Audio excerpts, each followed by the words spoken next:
E vamos agora direto para a entrevista do dia com a Denise Campos de Toledo.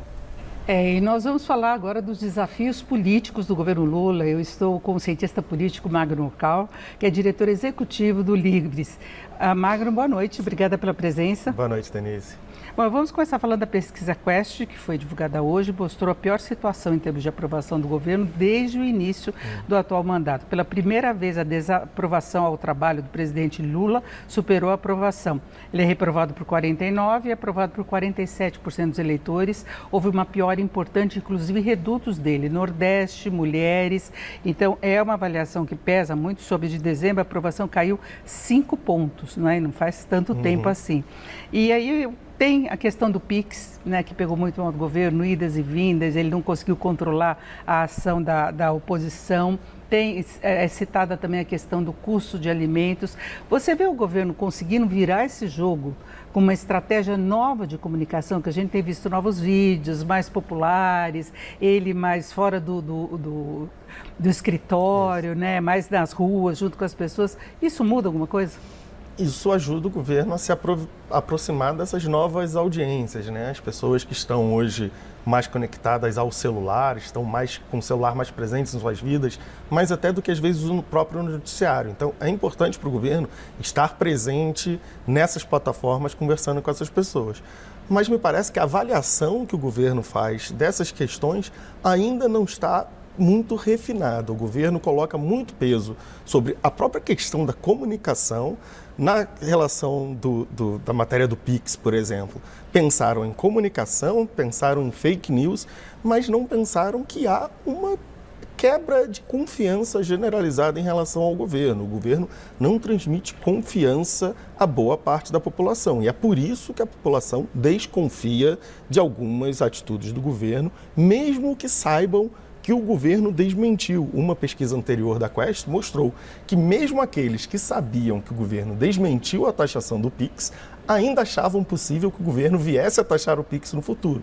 Então, acho que é uma questão mais complexa do que simplesmente a presença de fake news. Na questão da avaliação, o governo não pode esquecer. Nós acabamos de ver uma reportagem sobre a inflação dos alimentos. No final das contas, a inflação dos alimentos é muito importante para o consumidor, mesmo que todas as outras questões pareçam normais para ele. O emprego está bom, a renda está crescendo, mas se a inflação de alimentos faz com que ele se sinta mais pobre, a avaliação que ele faz do governo vai ser impactada necessariamente por essa ida ao supermercado. Mas aí não dá para vir com ideia mirabolante também, porque depois da história do PIX, né, o Sidônio Palmeira assumiu a área de comunicações do governo, tudo deveria passar pela Casa Civil, partiu da Casa Civil mal entendido em relação a isso, falando em intervenções do governo para reduzir os preços. E a gente sabe que é uma questão muito difícil, porque tem problema de safra, de condições climáticas, de oferta, de ser mais vantajoso para o produtor muitas vezes exportado que vender no mercado doméstico. Então, aí eles tentam, depois que lançaram essa ideia, fazer reuniões, mostrar serviço, mas de novo pode causar frustração, não é? Nós temos duas forças operando ali. Uma é a tentação do governo de tentar mostrar que a situação complexa pode ser resolvida por uma única atitude. Então agora o governo vai mexer no preço dos alimentos, vai intervir, como se essa fosse a explicação completa sobre o preço dos alimentos, como se faltasse apenas uma intervenção do governo.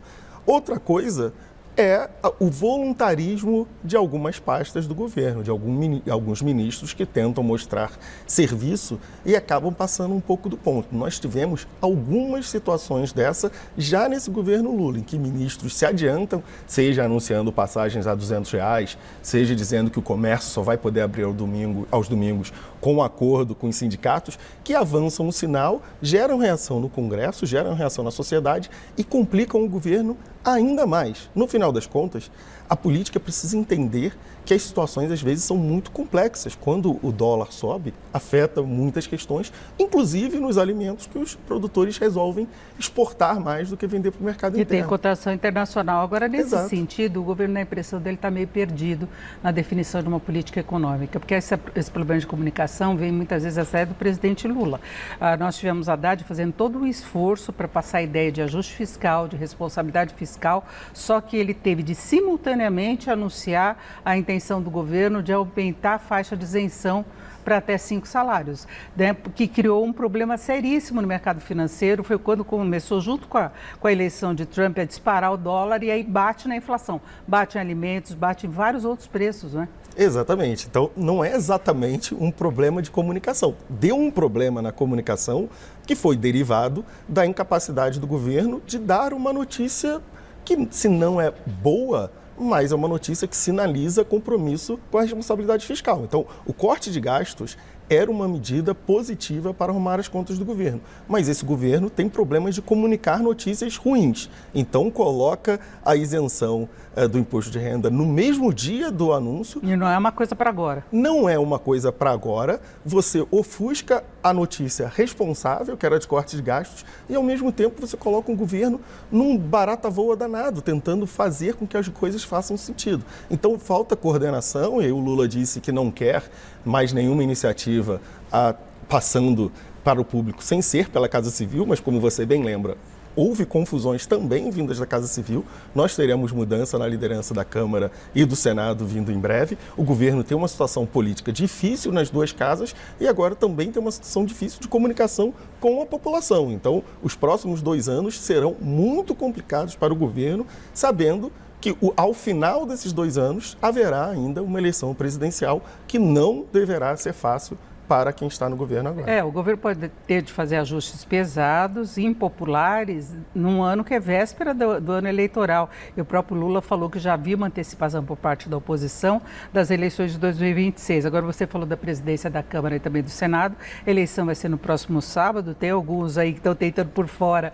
votos, mas é praticamente certo mesmo que vai ser Hugo Motto, do Republicanos, presidente da Câmara. Davi Alcolumbre, do União Brasil, volta para a presidência do Senado com o apoio do governo, inclusive ministros que são parlamentares vão sair dos ministérios temporariamente para poder ir lá votar a favor. Você acha que isso ajuda o governo em alguma medida a ter um relacionamento melhor com o Congresso? E outra coisa, estão pensando também numa reforma ministerial, porque a composição atual não garantiu base de apoio. Não garantiu base de apoio. A gente vai ver se a questão é os nomes que foram levados para o Ministério que não estão garantindo a base de apoio, ou se é o modelo de composição de ministérios em troca de uma base de apoio que está vencido. Hoje há muita gente que acredita que essa forma de liberar ministérios para conseguir apoio no Congresso Nacional é uma situação do passado, que hoje, como há muitas emendas, deputados e senadores são mais independentes da liderança de seus partidos e colocar um ministro do meu partido não garantiria o meu voto, porque eu já não preciso mais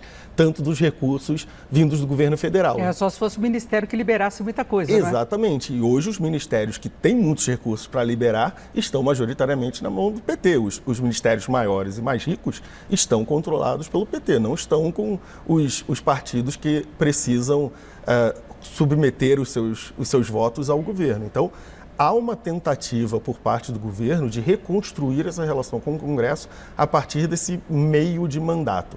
Mas, vale lembrar, até hoje, Arthur Lira, saindo de presidente da Câmara, falou diversas vezes sobre a falta de uma base forte e majoritária do governo na Câmara. O governo, quando tem medidas importantes para serem passadas no Congresso Nacional, precisa desembolsar bilhões de emendas para conseguir o resultado. A média foram 38 milhões de reais para cada deputado.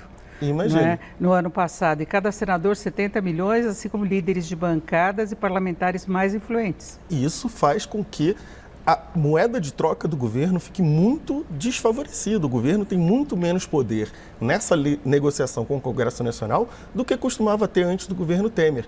E me parece que o governo Lula, o próprio presidente Lula, ainda não entendeu essas mudanças na relação entre executivo e legislativo. Há um debate sobre se é bom ou ruim o Congresso ter mais poder, como tem efetivamente mais poder agora, mas essa é a nova situação. Se é boa ou ruim, a gente vai ver no futuro, mas o governo precisa entender entender que essa é a nova realidade e que uma relação diferente entre executivo e legislativo precisa ser encontrada. E tem uma nova relação também da população, aquela história de que CLT pode não ser mais relevante, que o empreendedor quer melhores condições, quer menos tributo, quer mais estímulo, ainda vai entrar em cena agora o peso dos juros, isso mexe com crédito, mexe também com poder de compra, e o governo tem que reformular o discurso nesse sentido, né? Não é só dar a Bolsa Família, não é só garantir a compra do Minha Casa Minha Vida, que até isso é complicado com juros. Exatamente. Lá atrás, em 2013, havia uma reflexão a respeito do porquê da insatisfação popular.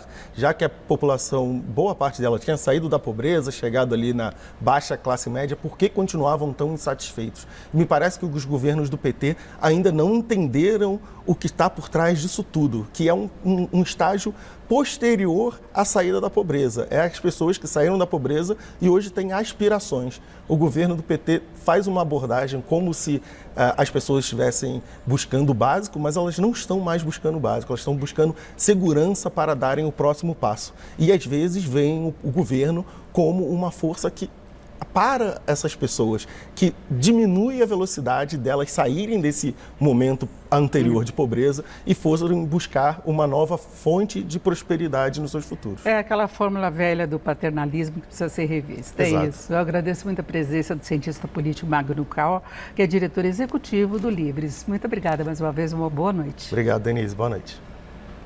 Com vocês.